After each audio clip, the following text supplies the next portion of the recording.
You're listening to the podcast Back to the Real, and I'm your host, Marcus Tegler.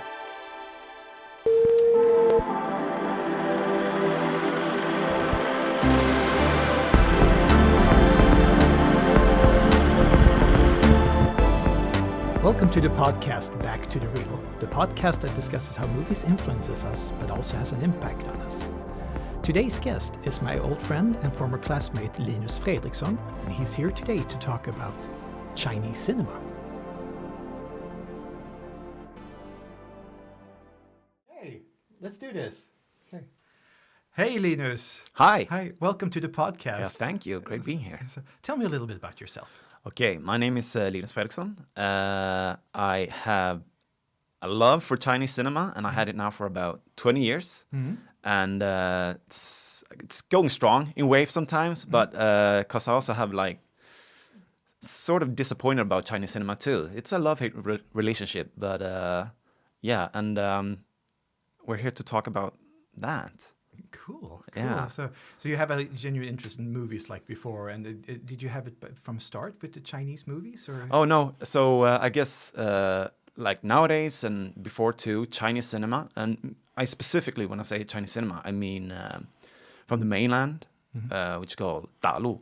And so you don't really count like Hong Kong cinema. I haven't watched that much actually. So I was pretty much exposed to Chinese cinema the first time. You said before, like Crouching Tiger, Hidden Dragon. Yeah. But I think mine was actually Hero by Zhang Yimou. Yeah.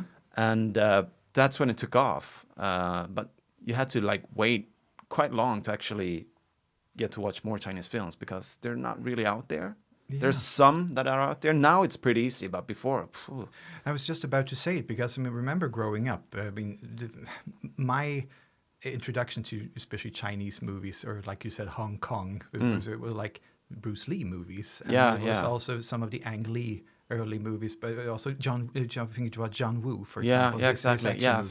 So that's not the Chinese cinema I'm particularly interested in. No, I guess but I love those things too. Ang Lee, Li An, he's a very special director too, man. He's sort of he's how do you say it? Moves around in so many cultural spheres too, man. He's brilliant in that sense. Wow. Yeah. But I'm curious, how did you come up with the interest of, in particular, Chinese movies? I know. Since we've studied film studies together some time ago, and I remember we have a fond love for movies. But when did you feel that this was especially Chinese movies? Was it something that made you extra interested? I think it's.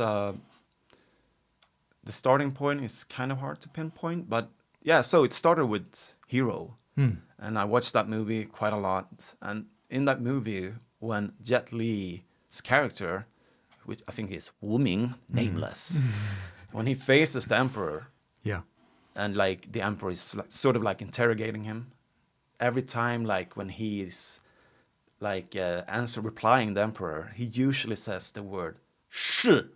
Like he's how do you say, he's acknowledging his fears basically. So 是 means basically yes, but still not. Okay. And when I heard that, I really loved that, man. Think about saying that word all the time. 是. Yeah, 是, and like do it really good. So I got this interest in the Chinese language, and I started studying it. Yeah. And when I did that, everything fell into pieces. My love for cinema became like a natural part of studying Chinese too. So they integrated, and then it started flourishing, and you get like exposed to, how do you say, like sort of the indie cinema of the Chinese movies that are out there. But then when you start looking at the more, how do you say, like who generate highly on box office, it gets more interesting because they have a long way to go before they actually be shown in the cinema. Okay. So censorship, that's always so interesting, especially in Chinese cinema, because navigating in those waters, man, that's hard. It's really hard. So it becomes very natural to like try to decode it. So you're always in this mystery novel trying to decode. Exactly. Why was that censored? Yeah. Some things are obvious. Some things are not. No. Like, yeah. So I guess it's the mystique of Mystique it. of it. Yeah. But for me, it was like you mentioned earlier. I think in more modern times, I remember a movie that was highly acclaimed maybe with awards. That was Crouching Tiger, Hidden Dragon, and I remember Hero coming out maybe just was it like 2 or 3 years afterwards? I think so, right? And especially it was such a beautiful movie. It was so beautifully Christopher shot. Doyle doing his magic there. Yeah, it looked so amazing. But then it was the choreography with the fight scenes as well. But also something that was for me was a nice break from the traditional maybe like Hollywood-esque movies. Although I understand that they had some involvement there, but it was something out of the ordinaries, and it was a very beautiful story as well, good acting, and like you said, it was something different. Everything that movie was basically perfect. There's one thing in that movie which is not perfect, and that's the great, funny, inspiring thing about Chinese cinema, because we are watching it with our eyes, with our like goggles on, and that movie is proto-fascist. Like you watch that, look at that movie. Basically, what Jet Li's character comes to realize when he's interrogating the emperor is that, God damn it, we have to sacrifice ourselves for the greater good, for there to be a homogeneous country where everybody can live under the same like coins and whatever they say in that movie. Like, so it's like you have to sacrifice yourself for the bigger cause, and that cause being the nation. Yeah. So yes, but like I think one guy who actually snapped that up is the Swedish film critic Mikael Tappo. He actually saw that and was like, "What the fuck? That's not kosher." But and I remember other guy who did film critique. They were like, "It's so good. It's about empowering yourself and standing up against like oppressing powers." But no, it's not really. Okay. Like in the end of it, it's not. It's actually about like oppressing yourself for the nation. When you mentioned that, because I was just on top of my mind thinking in Chinese movies how politics are in the Chinese movies. For example, you can't do maybe so much criticism in general regarding politics, and if it's more not pure fiction, but I'm thinking like more current day movies, how to criticize the government, for example. So it feels like this very censorship in China in general. Yeah. So to add to the whole mystique thing about Chinese cinema, we can add an aspect to censorship, which is some things you get to know that there might be a memo or a newspaper might get like, how to say, inside information about why a certain film is censored. But since there's no transparency, you pretty much guessing all the time why something's being censored. Sometimes you might get some little information about why it's happening. For example, Zhang Wen's movie, 鬼子来了, Devils at the Doorstep. There was some information there that the Japanese people or Japanese soldiers in that movie was portrayed like too good at some times. That's not good. Japanese soldiers they're fucking monsters. Okay. Basically, that's the attitude. Wow. So that we actually got on paper that people within the Chinese Film Bureau said that. Other movies, you're just guessing like why they did it. So another example, Lu Chuan, a very big director in China, made a movie in 2012 called The Last Supper, Wang de Shengyan, which is about the shift from the Qin dynasty to the Han dynasty, like 200 BCE. And in that movie, the Liu Bang, the emperor who takes the power, he pretty much kills all his friends who helped him to take power. Pretty much. He keeps some of the closest one. That movie was not shown in China at all. And that was a big budget movie. And why wasn't it shown? Probably because someone thought that the struggle between the emperor and his closest allies was an allegory for the struggle of the sitting president Xi Jinping had towards his allies, like Bo Xilai, who is now in prison, and I think also like Zhou Yongkang, who is also in prison now. So that might have been the cost route for that, but we're not certain, but it probably is. All right. So history in film in China plays a really big part too. Like you have to do it properly. And it really has to follow the party line. Exactly. You can't just go on a whim and like, oh, fuck it, I'm going to do something new. New and revolutionary. Yeah. So that's well, you can't make like wild assumptions about why it's being censored, but sometimes, yeah, you sort of get it why, like, but sometimes it's more hidden or concealed. Cool. Yeah. But then I was thinking, I know that you lived in China for some time as well, and I was thinking, living in China with the culture and especially the movie culture, did you experience more movies there, or you came in contact with movies that you probably wouldn't do here in Sweden, for example? Maybe not so much. No, I think I actually watched more Chinese movies outside of China than I have in China. But I went to the cinema every now and then, and that was fun. They're a good cinema audience. Yeah, they are pretty good. I mean, it's a huge market as well. Yeah, God, I think it passed the US now, right? Hasn't it? Yeah, so yeah, it's huge. And they, just like in the US, they also have this special days or weekends when people watch more. So they just had their national days. And the movie that's going up now is about the volunteer army that went to North Korea to fight the imperialist army of the US. So that's a huge one, it made quite a lot of money. Not like loads and loads. I think it's like number 20 or something on the highest grossing movies ever. And also during Chinese New Year, that's like the biggest cinema like period ever, I think, in the whole wide world, really. Okay, so it's a huge event for moviegoers. Huge event. Yeah. There's basically like 6 to 7 movies that will be released. 4 of them will be like AAA movies or whatever you want to call them, like big budget, a lot of like famous actors and all that. And there will always be, I can't really remember the name, and there's always one of these cartoons. It doesn't look great, but it's always there too.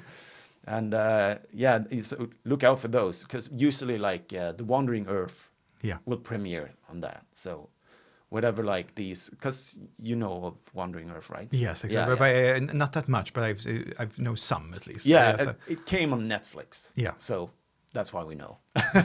But that's a good thing that you mentioned now, Netflix, for example, because it feels like Chinese movies are now, like you mentioned before, more accessible now when we have streaming services, and especially being produced together with co-productions. I don't know so much about the co-productions nowadays. I think there's some Chinese money are probably going into projects like Dune, right? Didn't they get Chinese money? I think so, because it was a couple of years ago, it was quite huge that the larger companies in the United States offered a partnership with the Chinese. I don't know if it was the government, but if it was that they got funding from China if they shot some of the movies as well in China. Or had some, it's even simpler or complicated than that. So they don't get funding, but if they do a co-production with a Chinese company, I don't really know the exact like information of how to do that. Yeah.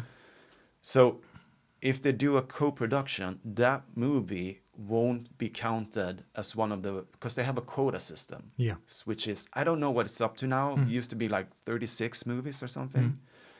So that movie won't be counted as one of those, which is good. Then they can pump in more American movies into the Chinese market. And also, instead of getting only, I think it's like 25% of the revenue the American company will get, if it's a co-production, they will get 50%. Exactly. So, but there's not that many good co-productions. I mean, the last one I saw, that was, I think it was The Meg. Oh, yeah. So there's not that many good co-productions. I'm sorry. It was very entertaining, though. I guess it was. That's how I'm keeping a shark. Sorry. But have you seen one recently, a co-production that you... No, I think that has that's not trending anymore. No. That is my overall impression at the moment. Co-productions I think America is looking more towards the inner market or the other international market. Yeah. I think that's, I think co-production, God, I don't know. It feels like you said, it was a huge trend at some time. Yeah, like Seventh Son or something with Hayden Christensen. What was that? Yeah, lousy. Like. And then we had The Great Wall with Matt Damon. Oh yeah, that's a funny thing. Great Wall. I was meaning to talk about that too, because Great Wall, not a really good movie either.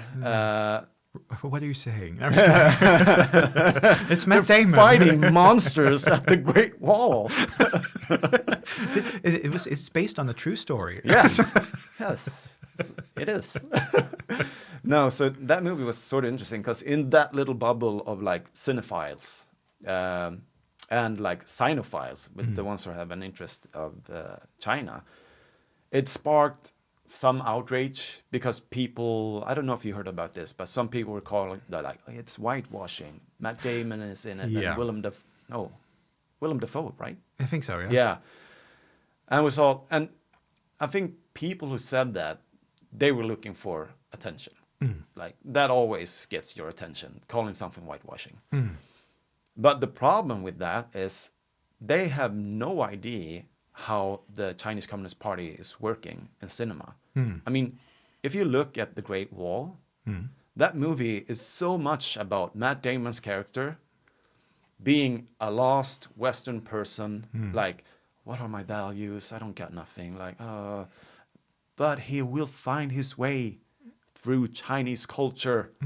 And people watching that movie and not seeing that's not whitewashing. It's completely Chinese washing. I mean, he succumbs to like the greatness of Chinese culture, and it's sadly, but that wasn't great. 2014 or something. Yeah, right? I think maybe a bit older, but so maybe not the best of productions. I mean, of course that's also Zhang Yimou, I think. Yeah. So I think a lot of stuff happened at that production, which is. but I think we mentioned Meg earlier. I mean, that one was a box office hit, if I recall it correctly. In China? Worldwide. Oh yeah, worldwide. But in China, I don't think it generated that much. But wasn't there something like I don't know if you have knowledge about it, but it wasn't there something like that they had when they did the co-productions, for example, that there was something that in the clause it said that they had to have at least one or two Chinese actors. Yeah. Usually it says something like that. Yeah. And there is, right? The other protagonist is Chinese female. Yeah. Exactly. Yeah. So, and would you say it's more to appeal Chinese audiences as well when the movie gets released within China, that you have relatable characters? I think so. I mean, that seems to be the like modus operandi for like all studios everywhere. Like, I guess Black Panther is a good thing for that. They attracted a lot of like, how to say, like attention from black cinema goers, and it's a simple, how to say, algorithm. Like, if you have someone from your like diaspora, that probably will attract people to go and watch that. Yeah. But I'm curious about Chinese movies, since it seems like I have to be honest and say I haven't watched that many, but the few I've seen I have enjoyed. But you're not alone. Thank you. I feel comfortable when you say that. But I'm thinking of, would you say there's a certain genre that's very popular within the Chinese movie industry at the moment, or has been within China? Yeah. Yeah. I mean, war movies are trending. Like if you look at the like ticket revenue and all of that. Yeah, war movies are trending, like really. So the one I talked about now, which premiered the 1st of October, is something like 志愿军, like the volunteer army. That's the second one. The first one came out maybe 2 years ago. And you have the, what's it called? Lake Changjin movies, which, what is his name? Wu Ming? No. I forgot his name, sorry. But yeah, so that was also a two-part movie which came out, also about the Korean War. The Korean War is big now, and you know why? Chinese love this, because in like 2023, it was like 50 years ago since the war started. No, sorry, 70 years ago that the war started in Korea. And so they love to play with that. Like, it's 100 years since the Communist Party was intercepted, or not incepted. Like, yeah. And so that happened. Like in 2021, a movie about the creation of the Chinese Communist Party came out. It's called 1921. Yeah. Yeah, it was horrible. I mean, it's hard to make a good movie, I think, about a party which has, I mean, around 60, 70 million people dying from their like orders.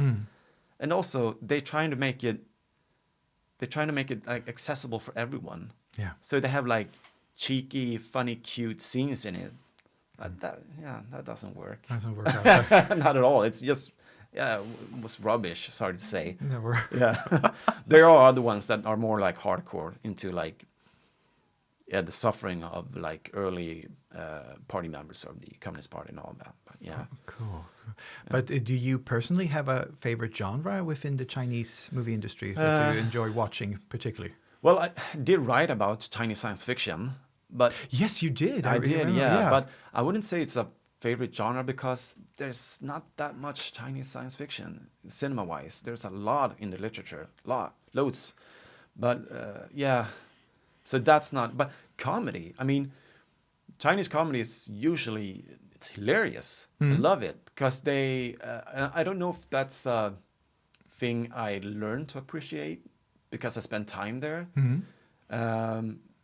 Because a lot of times they had, how to say it, they play with words. They love to play with words. So because they only have like, how to say, 450 syllables, but they combine them and it becomes like thousands of words. And so you have a lot of, homonyms, right? That's how you say it. Things that sound the same, but they don't mean the same. So they have loads and loads of that.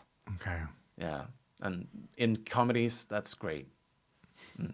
Because that's something about the Chinese language I learned very quickly. Because I thought I was saying one word when I was meeting a Chinese delegation at the university, and then I did some slight mispronunciation. And they said, "Well, what?" Yeah. So how that language is how important the way you sound, and especially how you pronounce it.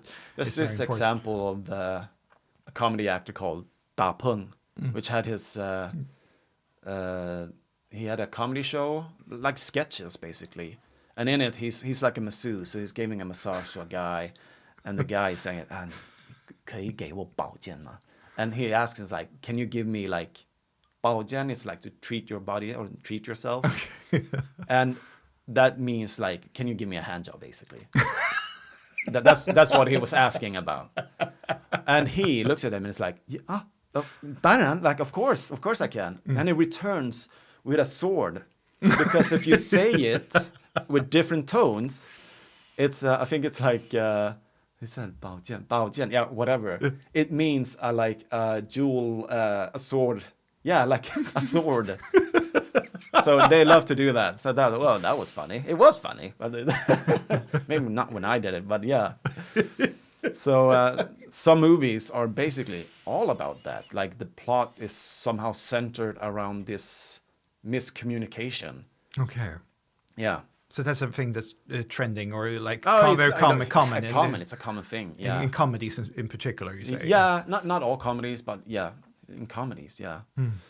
But trending otherwise, no, I don't know. No. There's some sci-fi coming every now and then, but it's not a lot. What kind of sci-fi? I'm just curious. Are they focused on? Is it like future technology, or is it like dystopian futures? Oh no, there's hardly any dystopian. No, I was thinking about that as well. No, it's because the one that I saw the latest was one with the actor Huang Bo. He travels to the moon on a like space station there, and he's being, how do you say, he loses connection to Earth and has to be there for a long time, which, yeah, it's a good setup for, but there's also a kangaroo there. Okay. Yeah, so he hangs out with this kangaroo in a space station. And that's funny, right? Okay, where did this I don't know, kangaroo come from? yeah, I don't know. No, it was there. I don't remember the exact details, but no, that was not funny. It was obviously catering to like a younger audience and family, but it made quite a lot of money on the box office.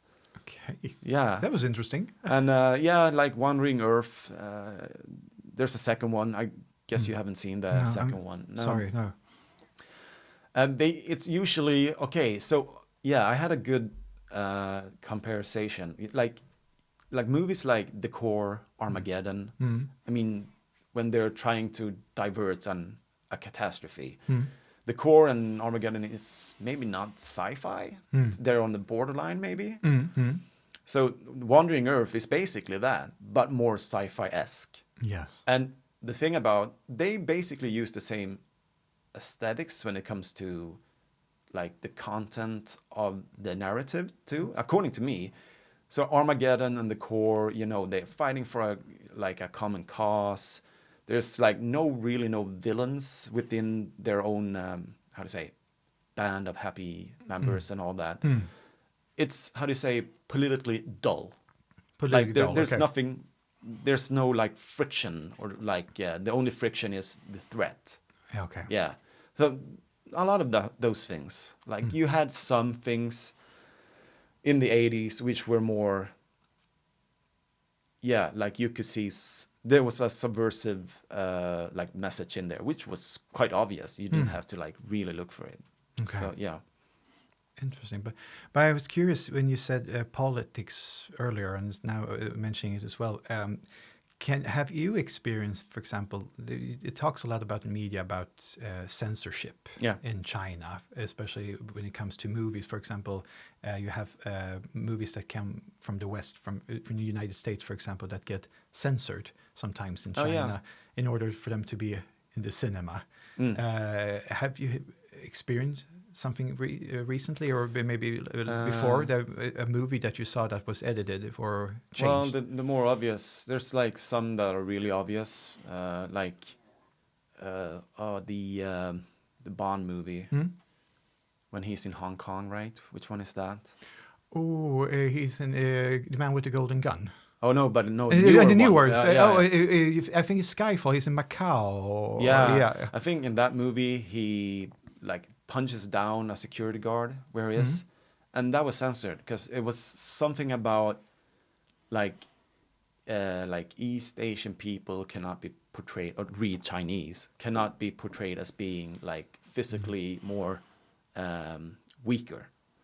Okay. So that scene was cut. That was a little thing, but what American companies, film companies, are good at it's self-censorship. I mean, they want to get into that market, and they know exactly what they can and cannot say, or show. So, no, it's like, or censorship. Yeah, there's that's like what? That's 17 years ago. The Pirates of the Caribbean with Chow Yun-fat in it. Yes. The third one. Yes. Yeah, a lot of his scenes was deleted too. Really? Yeah, because you're portraying a Chinese person as being a criminal. Okay, and that's not allowed, or not okay. That's not okay. Like they're not criminals. Okay. So yeah, that's obvious thing. More speculative things is like, sorry, when Hunger Games came out, and I don't think the first one. I think like the second or third one. I think we're talking 2016, because the Hong Kong protests, the first wave of it was happening in 2016. Hunger Games come out, and what's it about? Yeah, it's about a poor district trying to fight the oppressive, like, capital, Snow. Fuck you, Snow. And in that movie, the rebels are using the three-finger salute. Yes. And in Chinese, it's called 三字经里. And the three-finger salute was used by Hong Kong protesters to show, I don't know, to... oppression. So Hong Kong protests in 2016, there was oppression at those protests, but most of the times they were very peaceful, like if not all the time. So they used Hunger Games, and you could see people were spraying on the Mockingjay symbol at like random places around in Hong Kong. Wow. Okay. And that movie was postponed 1 month in China when it was gonna be released, and they don't say why that happened. But if you postpone a movie 1 month from its distribution time, that can have like pretty serious effects on how much money you're gonna get in. Exactly. Because also there's a black market for it. So it probably had something to do with that. Probably, we cannot say for sure. But they did it in Thailand too at the same time. People there also used the three finger salute. Oh wow. Yeah, so to me, that's so fascinating how a movie can inspire, right? In that way, and when it's especially that kind of dystopian sci-fi fantasy movie, and it has that effect. And me too. And I guess that's why we love cinema. Like one of the things, the power of it. There was like when Avatar premiered in 2009, I think. It went on like there was no censorship at all because it takes place on a planet far away. Like that can't be an allegory for something. No, but a lot of different communities used Avatar as a way of expressing their own like political, like how they were feeling politically. Like I think like there was something about Palestinians was like, oh, that's about us. That's about how the oppressive politics of like Israeli settlements are like oppressing us. Yeah. And some in the US was like, oh, no, that's about 9/11 when the home tree is being fired and like and all that. And in China, they said, oh, this is about the oppressive like politics of the real estate market, like how they're dealing with real estate in China because people are being like forced out because they're building new stuff and like that's about us. But it didn't really have any like serious effects. Like people just noticed it and they're like, oh yeah, that's about us. It's so interesting how it gets interpreted in different ways. Yeah, I love it, man. But I haven't seen it in a while now. They're getting good at self-censorship. There's like some small things which like we nerds we can look at and we can be like, haha, that's a wink. So like if you watch what's it called? The Marvel movie about the which one? The guy which is about the Chinese kung fu. Shang-Chi. No? Oh yeah. In that movie, when he enters a bus when he's in San Francisco, the bus driver has number 8964. I think it's on his arm. It's somewhere. Yeah. And that obviously is a wink towards the 1989 crackdown at the Tiananmen Square of the 4th of June. No, yeah. So obviously, and people are like, yeah, in your face, China. But that's like, yeah. Do you think it was intentional, or do you think maybe I don't know? There probably was a lot of people from the like Chinese diaspora working at that movie, but it doesn't mean anything. I don't know. But it's fun. Oh wow! It's like an Easter egg, I guess. But I have to be honest. I haven't seen that particular send it reference. To you later. Send it to me later. I have to check that one out. Oh wow! But that was something. I learned something new today. Yeah. But would you say, since you've watched quite a lot of movies now, do you feel that when we talked about the censorship, that some things have progressed, that the censorship has gotten a little less? No. It's been getting worse. They're really tight now on what kind of narrative they wanna portray themselves as.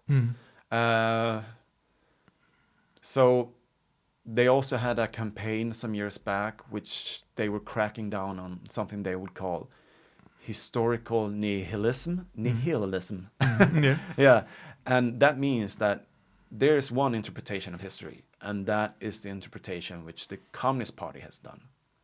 So if you like trying to portray something in history which does not follow the party line, you're stepping over the line. So that is pretty tight. You can't do anything there. No. And probably also when it comes to like really old historical films, like the one I said in the beginning about The Last Supper. So I think they're pretty tight there. Like critique can exist. It's okay, but it has to be done in a good way. So what's the name of that movie? It's called Happy to Live, I think.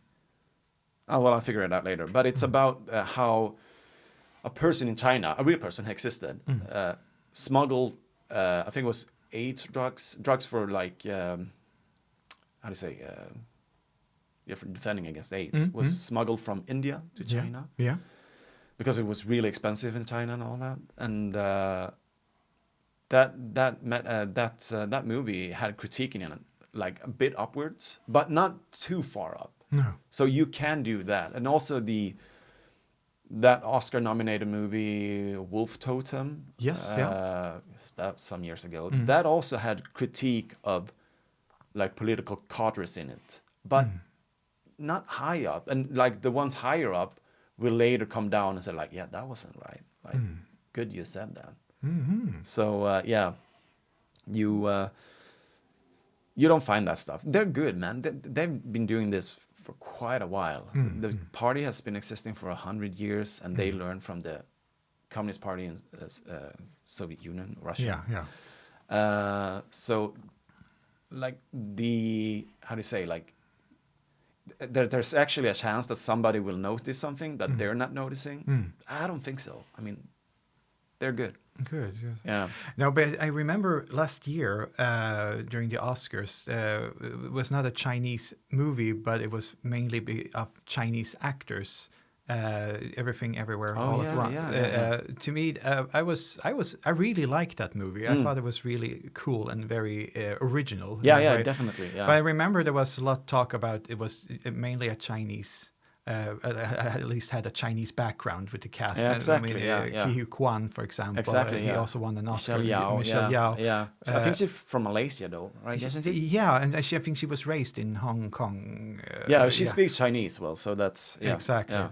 So to me, that was a way to actually bring out the Chinese culture and Chinese ancestry as well within popular culture movies from the West, because it was, from what I understand, it was a U.S. production.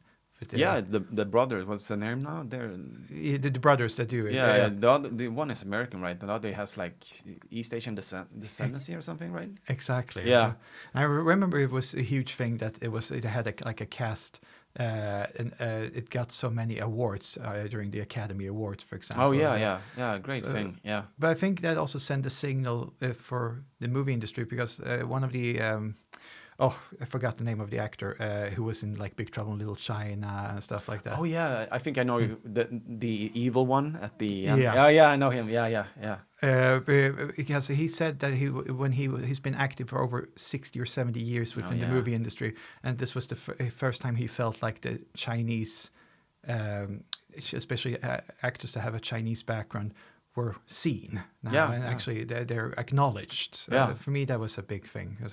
Yeah, it's a great thing. I mean, especially U.S. I mean, they're quite a big minority in the U.S. too, and they have quite little exposure when it comes to on the silver screen. Yeah. And sadly, well, I guess sadly in some sense, but Chinese movies, they don't really go overseas. No. I mean, I think they're trying to some certain extent. Like, what's it called? China Detective Town. Tang de Renjie. It's about like detectives going around, and they're like, how to say it? They're not operating under the police umbrella, so they're, how to say, they're not freestyling. But the first one is in Thailand, and they're trying to solve a case in Thailand. And the second one is, I think, like Tokyo, and the second one is America. The third one is in Japan.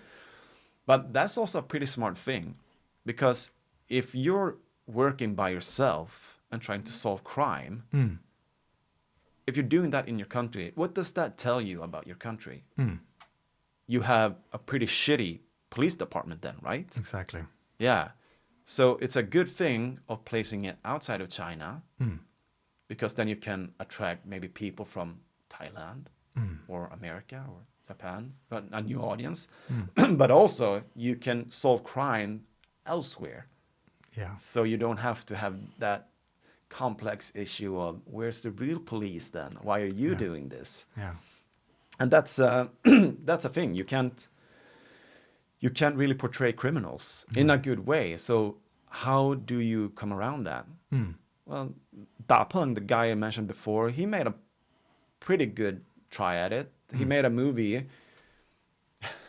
where there's a bank robbery, but the bank robbery is being staged by the police, so the police can, how do you say, practice on what's happening with a bank robbery. Yeah.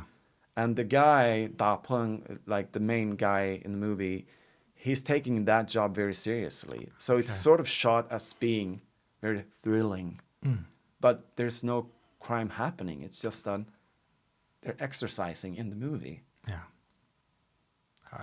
It's so good. So Heat couldn't happen. So, okay. All right. We've mentioned a couple of movies now during the recording here, but I was thinking, do you have like 3 favorites that you can mention that are like your all-time favorites? Yeah, I should be able to do that. It's very easy. Like the movies made by which they call the 5th generation of directors, and they call it generation because like after the Cultural Revolution ended, like in '76, the Beijing University finally opened up a film school again, and they were basically the only film school for quite a while. Was there a reason to that? I'm sorry for interrupting. During the Cultural Revolution? Yeah. Yeah, well, culture was, they were very tight on like, how to say, like, getting the right, there was hardly any movies made during the Cultural Revolution. 10 years of hardly any movies not being made. Okay. This is because the culture was the way to, how do you say, wage war within the party. Yeah. So those who went to the film school there was the ones I think we here in Western Europe and the US is know of, like Chen Kaige, Zhang Yimou. Those are the ones. There's more. Qian Zhuangzhuang. A lot, but Zhang Yimou we know, and his early movies are really, really good, and especially To Live, 活着.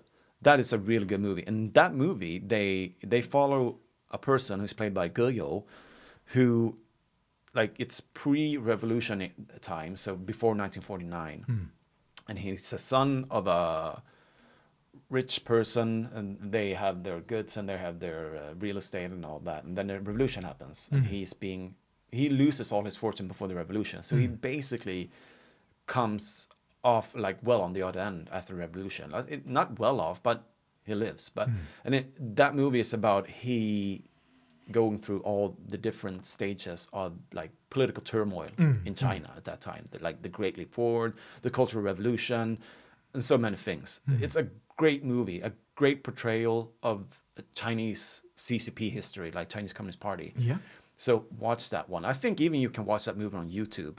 Really? Yeah. So it's accessible there. Yeah. So like the great thing about China kicking out Google from China is I don't think they care what they have on YouTube. You can watch loads and loads of movies on YouTube that are Chinese, usually with English subs too. It's interesting you say that very quickly, just because I have a colleague that mentioned there was lots of Chinese TV series, for example. Oh, on YouTube too? Yeah. There was a huge library on YouTube, and it's official as well. And like you said, there's subtitles, there's good quality sound and audio. So it's opened up a huge new library, basically. So if you like the 3 Body Problem series in Netflix, go to YouTube and watch the Chinese one. Santi, it's there with English subs. Okay. And it's I think it's like 20 episodes. It's even more episodes, yeah. I might just do that, actually. Do that. It's very Thanks accessible. for the recommendation. Yeah. So To Live, you have to, that's a really, really good movie. But also To Live is, because when you talk about Chinese film, it's easy to talk about films that only portray a sort of critique against China. And some might call that China bashing. Like, can't you use other movies? Yes, there's a lot of good other movies. Like Stephen Chow, which I think you know of, like Kung Fu Hustle. Absolutely. Great, like so good. And I think like the movies to watch from him is his movie about the Journey to the West. I think it's just called Journey to the West, and you can watch that on YouTube too. 2014. It's hilarious. It's about Sun Wukong. In Swedish, we call him Kung Markatta. Yeah, exactly. Yeah, so there's loads and loads and loads and loads of movies about Xioji, the Journey to the West. Okay. Loads of them. They're not all good, but that movie is good. We have to remember to put them in the description. And oh yeah, YouTube. We'll do that. Yeah, we'll do that. And a third movie. God, I guess I have to think a little bit about that. Hero? No. Yeah, but that's too easy. I wanted to take a new one, which I really liked. So there's a director called Guan Hu. He made a movie called Lao Par, which is about, and the guy in the movie is played by Feng Xiaogang, which is a famous director in China, and he is like protecting. I think it's like he's protecting his son from these criminals who are trying to force him on the money, and all that. It's very good, and it takes place in the hutongs of Beijing. It's a great environment and good camera and all that. A great soundtrack, a really good soundtrack by a guy just playing guitar. That's a good movie, but good movies are usually sabotaged. What I probably would say, like you see directly that this is censorship working, like in the open, because in that movie, what he's doing in the end is basically like Clint Eastwood in Gran Torino. He is taking matters in his own arms. He's gonna fix this, and before he's doing that, he's basically writing a letter to, like, I don't know if it's the police department or like the disciplinary committee of the Chinese Communist Party, just saying like, and he's sending like these people, they're corrupted, and so like what's you don't have to have that scene, like that's stupid. But they have to, and usually after when they have those kind of movies where they actually do commit crime, they will have like a black screen with text that says like, after 1 year, the person who made the crime took his prison time and served. Like they have to explain that, like he couldn't do this without the repercussions. Like there were this cause and effect. Like, exactly, you had to have extra details. About it. And I think Lao Par can be seen on YouTube too. Yeah. Yeah. Wow. So. Yeah. But no. Like the movie, The Last Supper. Yeah. That's a 5 out of 5 movie. That's like one of the best movies I've ever seen. It's that good. Yeah. It's that good. It's portrayal of how, like, power is being transferred and how power is being used to, like, make history, to create history for a future generation. Yeah. They make that so well. It's portrayed so good in that one, and how that power, like, makes like Liu Bang, the emperor, like, he's not being corrupted by it, but he's torn. Like, that's not good. Like, who has he become? Killed his friends and all that. Yeah. The Last Supper, watch it, man. It's superb. Cool. Yeah. Because I've learned lots of stuff I didn't know about today. And you have piqued my interest more in Chinese movies. So I'm definitely going to add some of them to my watch list now. Yeah, great. Do that. So it feels like we have to do some form of follow-up soon, don't you? Let's do that, and maybe more follow a red line. I've been everywhere now, I think. But that's also a testament to see how broad the Chinese movie market really is, and how broad it is, and how many movies there probably is. You make 600-700 movies a year. That's a lot of. That's a lot of movies. Yeah, that's a lot of movies. So they're mostly shitty movies. But that's okay, because that's how it is in the US too. Yeah, I think a lot of shitty movies. There's a lot of shitty movies. I think it's all over the world, to be honest. There's a lot of shitty movies. But you have to have a quota of shitty movies. Exactly, but then out of the blue, sometimes one of them is particularly but let me compile a list of newer movies too, so it's not all China bashing and all that. Yeah, I agree. So, Linus, thank you so much for being on the podcast. And I hope you would like to return sometime soon, because I can continue. I'm very fascinated what you're talking about. And I would like to know more about it as well. Let's talk more about this and politics. Oh, yes. My two favorite subjects. Thank you so much. Thank you. Thank you so much for watching the podcast. If you enjoyed what you were watching, please remember to hit like and subscribe. It helps me with the channel and it helps me create more content. See you next time.